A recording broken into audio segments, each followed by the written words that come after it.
روٹی کھانے سے قبل بلی کی سامنے روٹی رکھی، صبح کو اٹھتی ہی اللہ کو رازق کہہ کر آواز دے، رزق میں کبھی کمی نہیں آئے گی۔ رات کو چاول کھانے سے چربی بڑھتی ہے، سرخ شلجم ہفتے میں 2 بار کھانے سے موٹاپے سے جان چھوٹ جاتی ہے۔ پکانے کی پوری بعد روٹی کھانے سے بواسیر ہو سکتی ہے۔ سفید پیاز کا رس نکال کر بالوں میں لگا لو، بال گرنا بند ہو جاتی ہے۔ سو کر اٹھنے کی فوری بعد آنکھوں کو زیادہ مسلنے، آنکھوں کی بینائی کم ہونے کا خدشہ ہے۔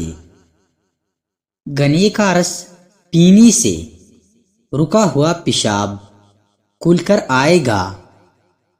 کان بہرے ہو یا کم سنائی دیتا ہو تو گڑ میں سونٹھ ملا کر گرم کرے اور مریض کو کھلائے، کانوں کی آوازیں آنا بند ہوگی اور کان کھل جائے گی۔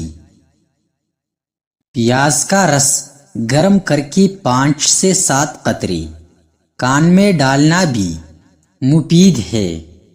بار بار پیشاب کی حاجت ہو تو تھوڑے سے بنے چنے کھا کر اوپر سے تھوڑا سا گڑ کھا لے، 1 ہفتہ ایسا کرے، افاقہ ہوگا۔ اگر آپ کی بچی رات کو بستر پر پیشاب کر دیتی ہے تو جب بھی آٹا گوندے، جس پانی سے آٹا گوندے یہ پانی تھوڑا تھوڑا بچے کو پلا دینے سے بچے رات کو بستر پر پیشاب نہیں کرے گا۔ مرغ کے ساتھ مولی کھا لیا کرے، نقصان سے بچ رہے گی۔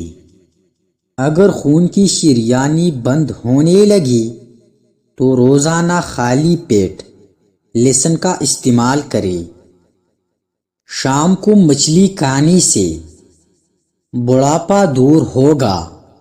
جو انسان کھانے سے قبل اور بعد میں ہاتھ دھوئے گا اس پر رزق کی فراخی ہوگی اور وہ بیماری سے محفوظ رہے گا۔ اگر چہرے کو خوبصورت بنانا ہے تو بادام کا تیل چہرے پر لگائے، اگر بال کالے کرنے ہیں تو انار کا رس بالوں میں لگا کر دھو ڈالو۔ کہا جاتا ہے کہ اگر کسی عورت کی اپنی سسرال میں عزت نہیں ہے یا کوئی اس کو اہمیت نہیں دیتا تو وہ گھر میں سورۃ یاسین روزانہ 3 بار پڑھ لیا کرے۔ مچھر کاٹ جائے تو چمچ گرم کر کے کاٹنے والی جگہ پر لگا لو، اس طرح مچھر کے کاٹنے کا اثر ختم ہو جائے گا اور آپ کو خارش نہیں ہوگی۔